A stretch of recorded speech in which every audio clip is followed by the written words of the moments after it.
Hi everybody. Just trying a live stream lesson today, and it's going to be about using one of these. This is an iPad, but this app is called a Metronome. So the truth about metronomes is metronomes are really tough to get used to playing with, and if you haven't had conventional drum lessons before, or maybe you haven't had the kind of drum lessons that dealt in reading sheet music and using metronomes, maybe you haven't had the opportunity to use a metronome, and the problem with it is it seems so simple. Hey Connor, the fact of the matter is that using a metronome isn't that simple at the start.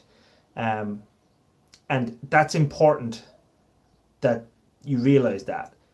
It's not as simple as just playing with a click. And it's not a skill that you either have or you don't. It's something that you attain. Like, the vast majority of people are really good at standing up, but they weren't when they were born.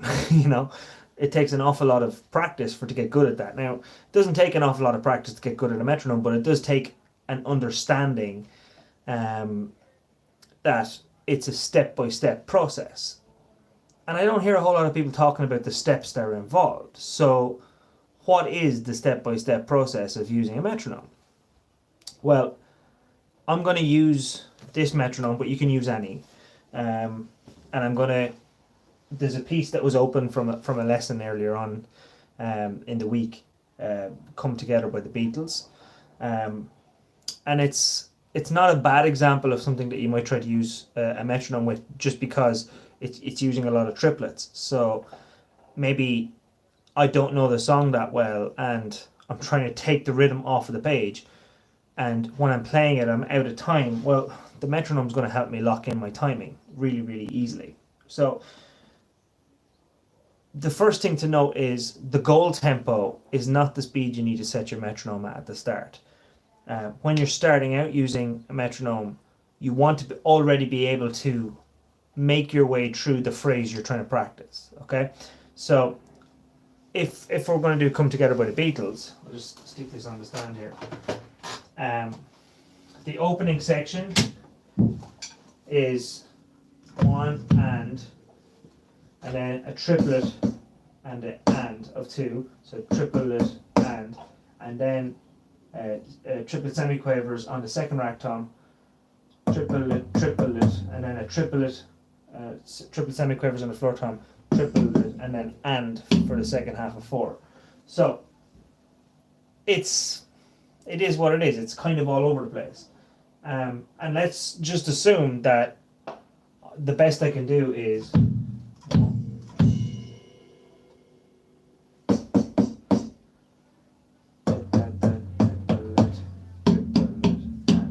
so I want to be able to feel the pulse of that, okay? If you can't count your music, and what I mean by that is 1 and 2 and a and 3 and a 3 and a 4 and an and 1 and 2 and a and 3 and a 3 and a 4 and a and. Now, don't get me wrong, the way you count your triplets is the way you count your triplets. There is, whatever way works for you is the way that works for you, and we're happy with that, okay? Some people count triplets as one and a. Some people count triplets as one triplet. Some people count triplets as evenly. Any 3-syllable word will suffice as something to say over your triplets. So please don't feel like the way that you do it, if it's different to the way that I do it, isn't right. Because if it works and it's lining up with your triplets and it's helping you, then that's exactly what you need to do. Okay, so finding the pulse in your song is going to be on the numbers. So the 1 will have a pulse, the 2 will have a pulse, the 3 will have a pulse, the 4 will have a pulse. What we want to do is we want to be able to fit all of the notes for 1 in 1, all of the notes for 2 in 2, and so on and so forth. So 1 and, that's very easily. Then you got a triplet and an and. So 2 and an and. 2 triplet and, evenly and, whatever you decide to do, that's what you decide to do. So it's 1 and 2 and a and. Have a coffee bean? A coffee bean. Where would I have a coffee bean? In the press. I have no press in here. There is downstairs in the kitchen. Yeah, but I'm not in the kitchen. I want a coffee bean. You're too young for coffee. I want a coffee. Gotta be 25 before you can drink coffee. Okay. Alright, can you close the door as you leave? Okay. Thank you. Bye. Bye. We're in quarantine, that happens. One and, triplet and, or two and, or evenly and then you got triplet semiquavers on the tree. Three in a, and then four in a and. Okay? One and, two and, three in a, four in a and. If you don't know what I'm talking about the intro to Come Together by the Beatles, and the whole point of this video is to lock in with a metronome on it. So, I'm able to count that, but I'm not able to play it in time. So, I'm going to set up my metronome at around the speed that I'm able to count it, okay? My comfort speed. I don't want to be forcing myself to play at the target speed here, 82 BPM. I'm not going to be anywhere near that, okay? And we have to be okay with that. So, if I go to my timing, there's a tap function there, and I'm going to tap out the way I counted.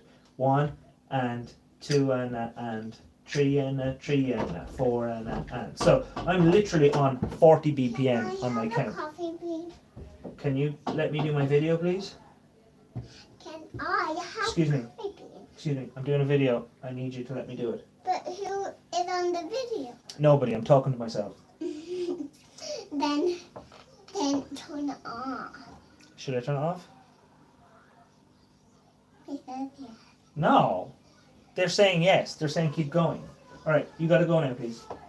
Thank you. Can you close the door? Please? Hurry, Aiden. Okay. Can you close the door? Thank you. Don't come back in, okay? So we found 40 BPM. Okay, so that's snail's pace, but it's what I'm comfortable at. So I'm going to not play yet. I am just going to feel that pulse. Now, when I say feel that pulse, I mean like here. 3, 4. 1, 2, 3, 4. And there's a bit of a competition that you can play with yourself, a little game, okay? Find your volume rocker before you turn away. It's not there. It's on the underside, maybe? Yeah, okay. So I found the volume rocker. Well, it's in a hard to reach place. Okay, so I'm going to turn it away so I can't see it in the reflection, okay? I'm going to try and feel the pulse, and I'm going to turn down my volume.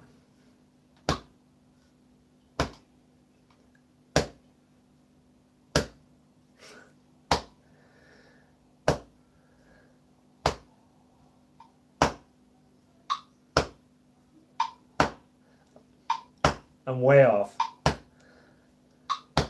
Okay, so that's testing my internal. Now, obviously, the timing at 40 BPM, it's much harder than going ba ba ba ba. But, and I left it more than a bar as well. But turn down your volume for a bar and see if you can line up with it. 3, 4, 1, 2, 3, 4, 1, 2. Too slow. 3, 4, 1, 2, 3, 4, 1. No! Anyway, this is never going to work out when I'm trying to do it for people, but it's a good challenge to work on your own internal timing, because if you tend to naturally speed up or naturally slow down, a metronome is there to indicate to you that you're speeding up or slowing down. And the problem with a metronome is they don't care about you. They are not like playing with you. They are a machine, and when you're wrong, they're going to highlight you immediately, which is really frustrating. So make sure that when you're using a metronome that you don't allow the metronome to push you past a speed that you're comfortable with, because you're already spending quite a large percentage of your attention on listening to the metronome. If you're forcing yourself to play faster than you're comfortable as well, then you're going to force yourself into failure. You're going to make yourself make mistakes. So you want to practice at the edge of your ability, but not past the edge of your ability, because if you're forcing yourself to make mistakes constantly, you're just going to frustrate yourself. You're going to make yourself want to stop playing the drums for a little while. So try and practice and get an even tempo, and then bring your metronome in at that speed. Okay, so the reason I picked 40 was because 40 was the speed I was comfortable at counting this out. Okay, so I don't know, I know you guys can't see that, but it's 1 and 2 and 3 and 3 and 4 and 1 and 2 and 3 and 3 and 4 and. Now, there's two approaches to this. You can bring in limb by limb, or you can do beat by beat. And what I mean by that is limb by limb means I bring in everything that my right hand is doing. Right? Now, this makes an awful lot of sense when you're playing a groove and you've got either right cymbal or you've got hi-hats consistently with that first limb, that right hand. Okay? And obviously for left-handed drummers, it would be the left hand that would keep the tempo. For this, we're not staying on the hi-hat or on the right cymbal for the groove. It's an introductory groove and it's moving around. So we can do what's on 1 and. This is the second option I talked about, bringing it beat by beat. So play 1, 2, 3, 4. 1 and 2, 3, 4. So what's on 2 is 2 and on the hi-hats. Okay. So let's try 1 and 2 and and. 1 and 2 and then rest on the 3, 4. 1 and 2 and 3, 4. 1 and 2 and. Okay, what have we got on the 3? We've got evenly on the 3, so it's like this. Triplet semiquavers. Evenly. So it's going to be 1 and 2 and 3 and then what's on 4? We got 4 and. So here's our whole bar.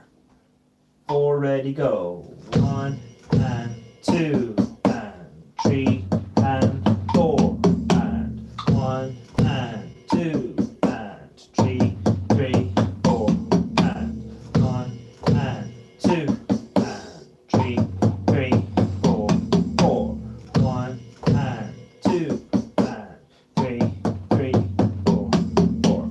Now, the reason why I'm not overly concerned about the fact that I'm playing at 40 BPM and not 82, which is the target speed, is I'm not trying to make what I'm playing sound like the track right now. I'm trying to give my limbs the experience of doing the pattern over and over again. And that's valuable at any speed. If I go faster than I'm comfortable, then I'm going to force myself to make unnecessary mistakes, and I'm not giving my limbs the experience of playing the right pattern. If I make the mistakes over and over again, my limbs are just getting the experience of playing it wrong, which isn't as beneficial. So take your time, use your metronome, but don't just turn it on and start playing with it. Step 1 is listening. Step 2 is counting. Then step 3 is phasing in, right? So it might be right hand. Let me flick the book here and find another a groove that we can maybe bring in with. Okay.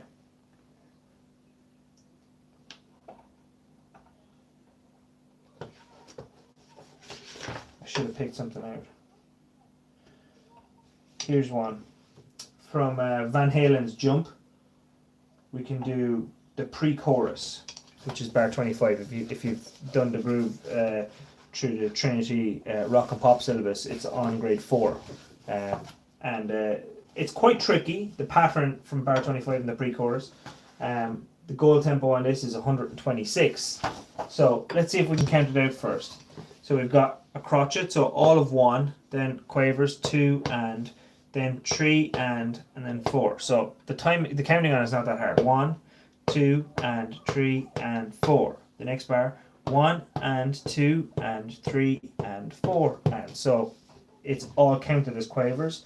The next bar, 27, 1, 2, 3 and 4 and. The 1 is tied in on next. Then we play 2, 3 and 4. So that's a 4-bar phrase that I'm just counted through there and I was comfortable enough. But I've got to count it quietly. So, or comfortably. I don't want to be forcing myself to go faster. So I'm going to use my tap function. 1, 2, and 3, and 4. 1, and 2, and 3, and 4. It's giving me just around 60 BPM as my correct tempo there. So if I turn on my click and just get that internalized a little bit, just sit there and listen to it. 1, 2, 3, 4. It's going to be different lengths of time for different people on what they're most comfortable with here. If you have to sit for 4 minutes, 5 minutes listening to the click, that's what you got to do just to get comfortable with it. Okay? When you're comfortable with it and you've got internalized, 1, 2, and 3, and 4. 1, and 2, and 3, and 4, and 1, 2, 3, and 4, and 2, 3, and 4. Now, again, you can sit working on that for a while, just trying to get locked in with your timing, okay? If you find that it keeps falling apart on you, lower that speed. The speed of your click shouldn't be the reason you're making mistakes. So if it's forcing you to make mistakes, slow it down. Slow and right is always better than fast and wrong. So I said step 1 was listen, step 2 was count, and then step 3 is bring in a simple part. So the part I'm going to bring in is my right hand. And my right hand is playing the right cymbal, and it's diamond shaped, so it's specifically the bell of the right cymbal. Okay? So it's going to be, I'm just playing the right, not the bass, not snare. 1, 2, and 3, and 4. 1, and 2, and 3, and 4, and 1, 2, 3, and 4, and 1, 2, 3, 4. Now, you'll notice that I counted the pattern as it's played. I didn't just count what I'm playing on the right cymbal because I want to be used to the correct pattern. I go again. 1, 2, and 3, and 4. Okay, so I said 2, and 3, and 4, but my bell of right was only hitting on the number 1, 2, 3, 4. Okay, so let's just focus on bar 25 and let's try and bring in our bass. So it's 1, 2, and 3, 4. 1, 2, and 3, 4. 1, 2, and 3, 4. Okay, now that I'm comfortable with that, I'll bring in my snare. The snare is on 2, and it's on the and of 3. And 4. So it's 1, 2, and 3, and 4. You're going to have to sit on this until you're comfortable. Ready, go. 1, 2, and 3, and 4. 1, 2, and 3, and 4. 1, 2, and 3, and 4. 1, 2, and 3, and 4. Now, you'll notice I'm giving myself a gap bar every time, in between every time I play it, and the reason I'm doing that is I want to allow myself to assess what I just played, to notice any mistakes that I made, because if I'm practicing something, surely I'm not practicing something I'm already able to play. I should be making mistakes on it, right? Expect mistakes. If I'm not making mistakes, I'm practicing the wrong thing. I should move on to something else. I should be on to the next bar. Maybe I should be upping my tempo. If there's no mistakes there, it means you've achieved your goal and you can move on to the next stage. If you are making mistakes, you want to notice them, because mistakes that are not noticed remain. They don't go away. They won't go away on their own. Just playing it wrong over and over again doesn't fix it. You have to notice your mistakes to fix it. So, once I play it, I give myself a gap bar, but I don't do nothing, right? I'm calming myself down from all those mistakes I just made.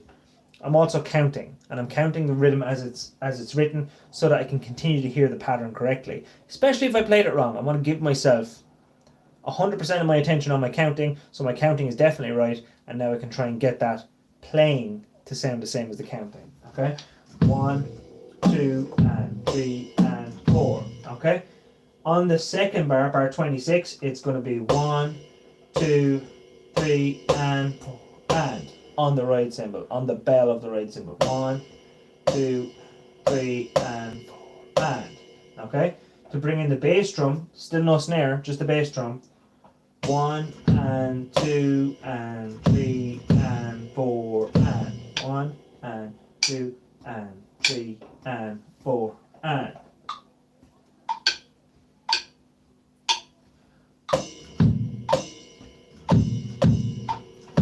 1 and 2 and 3 and 4 and 3 and 4 and... Okay, and now that I'm getting that more comfortable, I can bring in my right hand on the snare. 2 and 3 and 4 and 2 and 3 and 4 and 1 and 2 and 3 and 4 and 1 and 2 and 3 and 4 and 1 and 2 and 3 and 4 and 1 and 2 and 3 and 4. So now that I'm getting it right a couple of times in a row, I'm going to try and marry those two bars, bar 25 and bar 26. 3, 4, 1, 2 and 3 and 4, 1 and 2 and 3 and 4 and...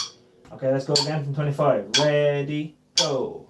1, 2 and 3 and 4, 1 and 2 and 3 and 4 and... Okay, park those two bars. We'll move on to 27 on its own. Starts out with a bass and crash on 1, 1. Then it has bell of ride and snare on 2, 2. And then it has bell of ride and bass drum 3, and then a bass drum on and. So it goes 3 and then we got a snare on its own 4, and then you got a bass and crash for the and. So it starts and ends with a crash on 27. 1, 2, 3 and 4 and 2, 3 and 1, 2, 3 and 4 and 1, 2, 3 and 1, 2, 3 and 4 and. The 1 of the next bar 28 is tied in to the and crash, so we don't play anything on that one even though there's a bass and crash there. They're tied, so they're joined. So you got your 1 tied, and then you got a 2 bass or snare and bell right 2, and then you got bass 3 and then snare and bell right 4. So it goes 1, 1, 2, 3 and 4. So that's the final bar. 2, 3 and 4. 2, 3 and 4. So if we take 27 and 28 together, it goes 1, 2, 3 and 4 and 1, 2, 3 and 4. Count it. 1, 2, 3 and 2, 3. Go again. 1, 2, 3 and 4 and 1, 2, 3 and 4. Okay, so we've married the first two bars and the last two bars. Let's marry all four together. See if we can do that. 2, 3, 25. 1, 2 and 3 and 4. 1 and 2 and 3 and 4 and 1, 2, 3 and 2, 3 and 4. Okay, give yourself a gap bar. Count in. Ready, go. 1, 2 and 3 and 4. 1 and 2 and 3 and 4 and 1, 2, 3 and 4 and 2, 3 and 4. Now that might be an awful lot slower than it's supposed to sound at the finished product level. That's because it's not supposed to sound finished at the moment. It's way off finished product level. All I'm doing is giving myself the pattern at a manageable speed. But because I'm playing it with a metronome, I know what I'm doing is lining up. It all makes sense. So using the metronome will help me build this internal metronome, this internal timing. Without using a metronome, we all have this tendency to speed up as we play. Okay, so as the brain is challenged by a new bar, it has 100% focus on playing it. And as we repeat that bar over and over again, it becomes easier for us. We notice the patterns and it becomes easier. But the brain doesn't stop focusing, so we naturally have an easier task, but we continue having the same amount of attention to it. We'll naturally do it a little bit faster. We won't even notice that we're speeding up. It'll feel like we're spending the same amount of effort on it, so therefore it should be the same. But we will naturally speed up, and that's where all the drummer jokes come from. How do you know when a drummer's knocking on your door? because it always speeds up. Because drummers, without the use of a metronome in their practice, will have that natural tendency to speed up in a song. Will have that natural tendency to, when the groove repeats itself over and over again, it will gradually get a little bit faster. So we want to watch out for that. We want to make sure that that is something that we can manage away from our play. And the way to do it is with a metronome. You will be able to hear, I don't care how good a drummer is, how long they've played. If they've never trained with a metronome, they will have this issue. So you can hear a really great drummer playing with a band, and you can tell they're great. It's a pity that their timing isn't strong. Whereas someone who trains with a metronome, they build up this internal clock. And as you could see from my demonstration earlier on, I still need to practice with a metronome, because when I turned down my volume, I went out of time with it, you know. That gap click really throws you off unless you train with it, you know. So using a metronome is a way to train your internal timing to be more accurate and not have that tendency to speed up. We want to try and avoid the natural tendency of drummers to speed up. The problem with a metronome is people turn them on, they try to play the piece with them straight away. The metronome throws them off because they go slightly out of time with it, and it just frustrates so much when that happens that you feel like turning off the metronome or maybe stopping playing. Like, this is annoying. The metronomes are stupid, I don't like them, right? If you use a metronome correctly and you stage it into your play the way that I just did, then the metronome can become a really valuable tool in making your internal timing really quite a lot more accurate, way stronger. When you're using a metronome in a studio, if you haven't done it before, you are going to make a real mess of that studio recording. I don't care how well you know the pieces. If you're not used to having a click in your ear, you're going to go out of time with it, and the studio engineer is billing by the hour. So you don't want to be going in there and doing 25 takes of a song that you can nail at home, but because now you're in a foreign environment and you're listening to a click for the first time, it's all starting to fall apart. So training yourself with a metronome makes you a stronger drummer, gives you a stronger internal clock. But don't just turn it on and try and play your piece. You got to build it in, okay? So, man, I hope that was helpful to whoever gets to see this. There's a couple of people that have been asking me about metronomes, and doing a lot of the live lessons through Zoom and through WhatsApp. I have to have my metronome here, and the student has to have their metronome there. Whereas in lessons, in physical lessons before the coronavirus shutdown, that wasn't an issue. Like, we were in the same room and like we could just use my metronome. So I've noticed a lot of my drumming students, they never even downloaded a metronome. They were just using my one when I made them, and then when they go home they just play without it. So the value of using your metronome and knowing that it's worth using and how to start using it that doesn't frustrate the life out of you is really important. So if you didn't get a chance to see the start of this stream, it'll all go up live later on anyway. With regard to videos, I did an interview with a fantastic German drummer who's a good friend of mine from years ago. And he's a professional drummer, and he tours and records professionally, teaches professionally online. An absolute beast of a drummer, a guy that's really worth checking out. I won't say anything else about that until I start my edit, because the deal is I need to edit it and show it to him, and then get a green light to see if I can upload it. So if that goes ahead, that would be awesome. And it was cool. We just did it over Zoom. Nice little chat. With regard to the next videos I'm going to record, it's going to be the grade 5 stuff from the new syllabus, because we just finished the grade 4, which was nice to get through.